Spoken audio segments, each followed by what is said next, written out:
सोनतारा से बात करके जुगनू दरवाजे के पास गया जहां एमिली खड़ी हुई थी। तुम बाहर क्यों खड़ी हो? अंदर जाओ प्लीज। एमिली बहुत ध्यान से उसके घर को देख रही थी। जैसा एमिली का स्वभाव और संस्कृति थी, उसने सोनतारा को गले लगाया। उसने एमिली को अंदर आकर बैठने के लिए कहा और दोनों के लिए पानी लेकर आई। एमिली की नजर उस रुमाल पर पड़ी जिस पर सोनतारा संगीन धागे से कढ़ाई कर रही थी। रुमाल पर गुलाब का फूल बन गया था और पत्तियां अभी काढ़ी जा रही थी। एमिली अपनी भूरी आंखें फैलाते हुए अमेरिकन इंग्लिश में ही बोली, आप काफी टैलेंटेड हैं, ये काफी सुंदर है। अगर मेरे पास ज्यादा वक्त होता तो मैं जरूर आपसे सीखना चाहती। उन दोनों की आपस में काफी बातचीत चली। जुगनू को ट्रांसलेटर का रोल निभाना पड़ा, लेकिन वक्त को देखते हुए जुगनू ने उन दोनों को रोका और एमिली से इंग्लिश में पूछा, तो तुम खाने में क्या पसंद करोगी? क्या तुम्हें गांव का खाना अच्छा लगेगा या फिर हम तुम्हारे लिए कुछ और बनवाएं? एमिली ने थोड़ा हिचकिचाते हुए कहा, नहीं, उसकी कोई जरूरत नहीं है। लेकिन फिर भी जुगनू ने जोर देते हुए कहा, आप जो कहोगी वो हम बना देंगे। सोनतारा ने भी चिंता जताते हुए कहा, हाँ, तुम्हें अभी अभी एक सांप ने काटा है तो तुम्हें तो अच्छा खाना ही खाना चाहिए। जुगनू ने अंग्रेजी में ट्रांसलेट करते हुए वही बात दोहराई। अपने आसपास इतने अच्छे लोगों को पाकर एमिली काफी खुश थी। सोनतारा और जुगनू यही तय करने में लगे हुए थे कि आज रात को खाने में क्या बनाया जाए। तभी सोनतारा बोली, एक काम करते हैं, हम चिकन बना लेते हैं। ये लोग भी चिकन तो खाते ही होंगे, तो यही सबसे सही रास्ता होगा। हाँ, आप सही कह रही हैं, हम चिकन ही बनाते हैं। मैं अभी जाकर ताजा चिकन लेकर आता हूँ।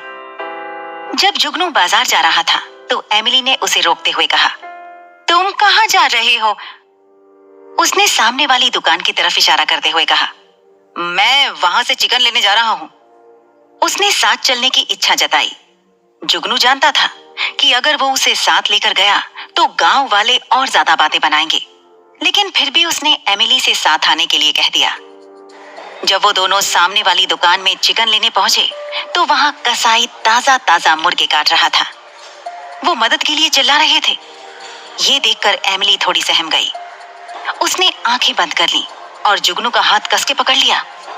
ये देखकर जुगनू ने पूछा, तुम इस तरह परेशान क्यों हो रही हो? एमिली ने उससे कहा, मुझसे ऐसे बेजुबान निर्दोष जानवरों की हत्या नहीं देखी जाती। मुझे बिल्कुल अच्छा नहीं लगता। जुगनू ने पूछा, तुम नॉनवेज नहीं खाती क्या? एमिली बोली, खाती हूँ बचपन से, लेकिन इन्हें मरते देख नहीं सकती। मुझे लगता है नहीं खाना चाहिए। जुगनू ने उसे समझाते हुए कहा, अगर हम इस तरह से देखने जाएंगे तो फिर हमारी धरती की आधी से ज्यादा आबादी भूखी ही रह जाएगी।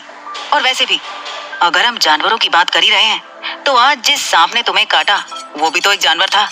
क्या तुम्हें उस पर गुस्सा नहीं आया? क्या तुम्हें मन नहीं किया कि तुम उसे मार दो? एमिली ने नामे सिर हिलाते हुए कहा, नहीं, बिल्कुल नहीं, उसकी कोई गलती नहीं थी। वो पेड़ और जंगल तो उसी के रहने की जगह थी। मैं ही उसे परेशान करने चली गई थी, इसलिए उसने मुझे काटा, वरना वो मुझे नहीं डसता। हो सकता है वो डर गया हो और आत्मरक्षा में मुझे डसा हो। उसकी बातें सुन जुगनू के मन में उसके लिए इज्जत और बढ़ती जा रही थी। ऐसा लग रहा था जैसे वो एक नर्म दिल और दयालु लड़की थी। जब जुगनू वहां से ताजा चिकन पैक करवा रहा था, एमिली अपने मोबाइल से आसपास की तस्वीरें खींचने लगी। वो चलते चलते थोड़ा दूर चली गई और बड़े बड़े पहाड़ों की तस्वीरें लेने लगी। वहां से थोड़ी दूर ही गांव के कुछ जवान लौंडे खड़े हुए थे।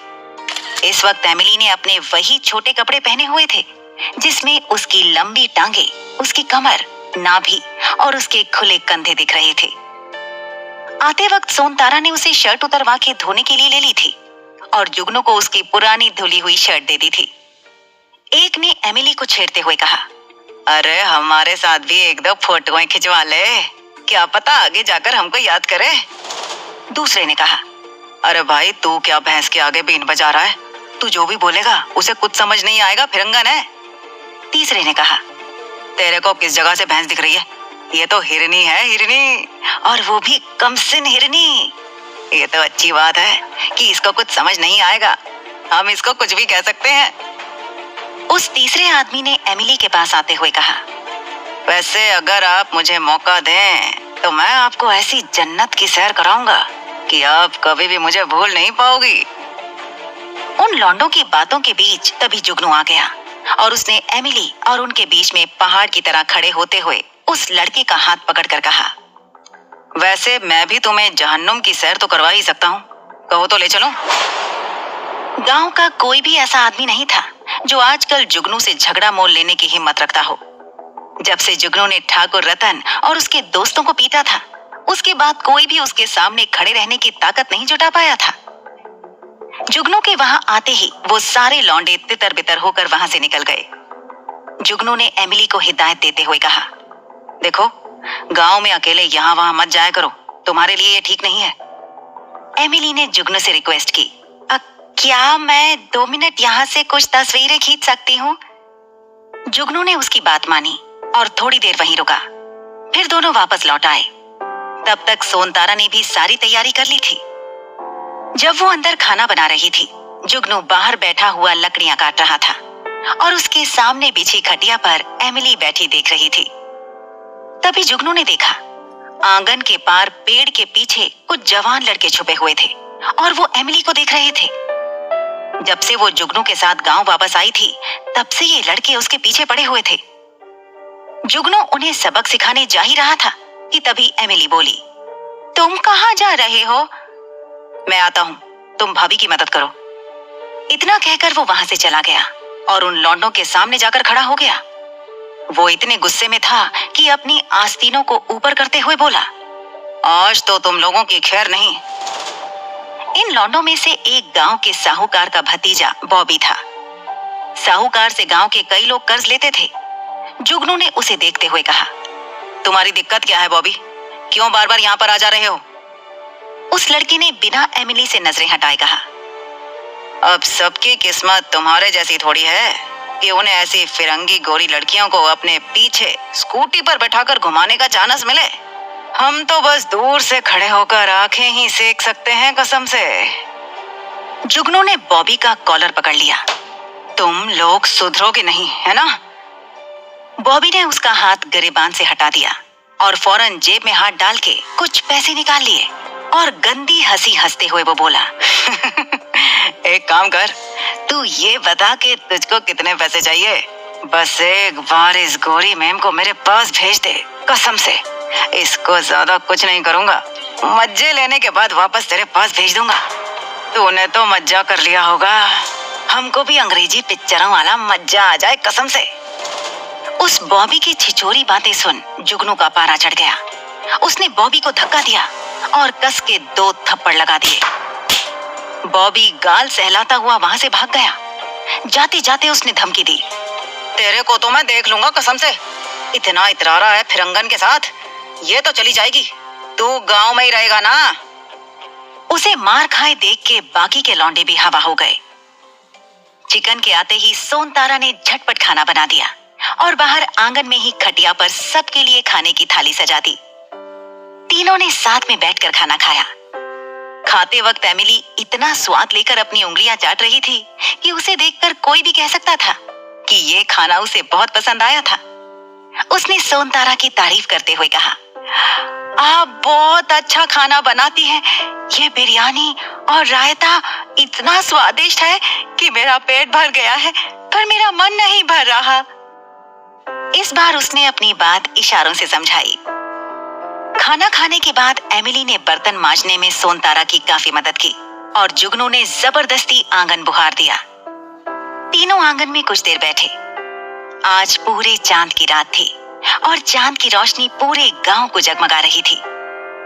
एमिली ने आसमान की तरफ देखते हुए कहा, गांव में आसमान कितना साफ दिखता है ना, और यहाँ कितने सारे तारे देखने को मिलते हैं। तुम्हें पता है, शहर में अगर आसमान की तरफ देखो तो ज्यादा तारे नहीं दिखते। सोनतारा और जुगनू मुस्कुरा दिए क्योंकि उन दोनों के लिए ये बहुत मामूली बात थी। ऐसे ही बातें करते करते उन तीनों का काफी वक्त गुजर गया। जुगनू ने घड़ी की तरफ देखा तो दोनों लड़कियों से कहा, अब मुझे लगता है अब हमें सोने के लिए चले जाना चाहिए। रात के 8:30 बज रहे हैं। वैसे भी कल सुबह एमिली, मुझे जल्दी तुम्हें बस स्टॉप छोड़ने जाना है। अच्छा, गुड नाइट। सोनतारा बिस्तर लगाने अंदर चली गई। वो जाने को खड़ा हुआ तो एमिली धीरे से उसके पास आई और उसके गाल पर अपने गुलाबी होंठ रखते हुए हल्के से चूम लिया। हमारे यहाँ गुड नाइट ऐसे ही कहते हैं। मैं आशा करती हूँ कि आपको ये बुरा नहीं लगा। इतना कहते हुए वो भी अंदर चली गई। वो हैरान रह गया। फिर वो भी दोनों आंगनों के बीच की दीवार फांदकर अपने घर में आ गया। उसकी गाय वहां चारा खा रही थी और चारा अभी भी उतना ही था जितना पहले दिन था। उसका तबेला बिल्कुल साफ सुथरा था, जैसे वो सुबह छोड़कर गया था। यहाँ तक कि पानी का हौज भी भरा हुआ था। ये सब देखकर उसे काफी सुकून मिला। नहाने के बाद जब फ्रेश होकर अपने बिस्तर पर लेटा तो उसे काफी देर तक नींद नहीं आई। उसे अभी भी अपने हाथों में एमिली की मक्खन जैसी छाती का स्पर्श महसूस हो रहा था। थोड़ी देर करवट बदलने के बाद जब उसकी आंख लगी ही थी कि तभी उसे किसी के गुनगुनाने की आवाज आई। ये जानी पहचानी आवाज सुनकर वो समझ गया था कि ये इस वक्त सोनतारा के गाने की थी। हो ना हो, सोनतारा इस वक्त नहा रही है। एक तरफ जुगनू का दिल कह रहा था कि जाकर देखना चाहिए। काफी दिन से उसने छेद से नहीं देखा था। ऐसी खूबसूरत औरत के जिस्म को ना देखना उसके हुस्न की बेइज्जती है, जबकि दूसरी ओर उसका दिमाग इस चीज के लिए मना कर रहा था। दिल और दिमाग की जंग के बीच आखिर दिमाग हार गया। वो उठकर बैठ गया और दीवार के उस छेद से सोनतारा को नहाते हुए देखने लगा। उसके गोरे जिस्म और उसकी भीगी हुई काली लटों को उसकी छातियों पर फैला हुआ देख जुगनू का हाथ अपने आप अपने पूरे शरीर पर घूमने लगा। सोनतारा की पलकें झुकी हुई थीं और वो गुनगुनाते हुए पीछे की तरफ गर्दन मोड़कर दोनों हाथों से अपनी कमर को मल रही थी। उसके शरीर के उभार और उभर कर दिख रहे थे। वो इस वक्त कामना की देवी लग रही थी। उसके बदन पर गिरने वाले पानी की हर धार जुगनू को बेसब्र कर रही थी। 22 साल के जवान जुगनू का शरीर गर्म हो रहा था। तभी अचानक उसके कानों में कुछ आवाजें पड़ी। सुनकर ऐसा लग रहा था जैसे कोई किसी दीवार को तोड़ने की कोशिश कर रहा हो। उसने फौरन बाहर निकलकर आसपास देखा। वहां बाहर सब इतना शांत था कि आवाज बहुत साफ साफ सुनाई दे रही थी। कुछ लोग बातें कर रहे थे। एक आदमी दूसरे से कह रहा था, जल्दी कर, दीवार में छोटा सा सुराख बना दे। अंदर 2-2 गोरी देवियां हैं। पता नहीं अंदर से कितनी सुंदर होंगी। सोते समय कपड़े भी पहने होंगे कि नहीं। दूसरे ने कहा, मैं तो कह रहा हूँ ना ही पहनी हो तो अच्छा है। इस मेहनत का फल तो मिलेगा। मेरा तो मन मचल रहा है। भाभी और फिरंगन के जिस्म किसी घिसे हुए हीरे से कम नहीं लग रहे होंगे। वासना से भरे दोनों आदमी मन ही मन उन दोनों लड़कियों के जिस्म को देख चुके थे। दोनों सोनतारा के घर की दीवार में सुराख बनाने में लगे थे। सुनकर जुगनू गुस्से से भर गया और वो चुपचाप दबे पांव बाहर आकर उनके पीछे खड़ा हो गया। उन दोनों को पता ही नहीं चला कि जुगनू कब आया। दोनों लगे हुए थे और वो भी पीछे खड़ा चुपचाप ये सब देखता रहा। अचानक जब दोनों की नजर अपने पीछे पड़ी तो उनके पसीने छूट गए।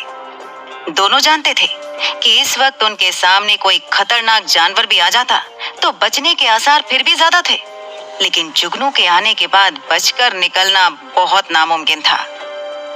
जुगनू के चेहरे पर जो गुस्सा था उसे देख तो कोई भी कह सकता था कि आज उन दोनों बदमाशों की खैर नहीं थी।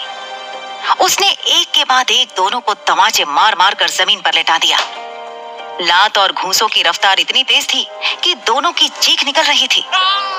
इन आवाजों की वजह से एमिली और सोनतारा को कोई तकलीफ ना हो, इसलिए वो एक एक हाथ से उन दोनों की कमीजें पकड़कर खींचते हुए उन्हें वहां से दूर ले गया। मन भर के उन दोनों की पिटाई करने के बाद वो वापस घर आया और बिस्तर पर सो गया। अभी थोड़ी देरी हुई थी कि तभी जोर से एमिली और सोनतारा की चिल्लाने की आवाज आई। जुगनू उठकर बिस्तर पर बैठ गया। पहले तो वो समझ नहीं पाया कि हुआ क्या, क्योंकि वो नींद में था। लेकिन फिर उसने अपना कंबल हटाया और नंगे पैर घर से बाहर आंगन में दौड़कर चला गया। दोनों लड़कियां घर के आंगन में बहुत परेशान सी खड़ी हुई थीं। वो बहुत डरी हुई थीं। आखिर इतनी रात को सोनतारा के घर में क्या हुआ था? क्या फिर से किसी ने एमिली और सोनतारा को छेड़ने की कोशिश की थी? जानने के लिए सुनते रहिए अगला एपिसोड।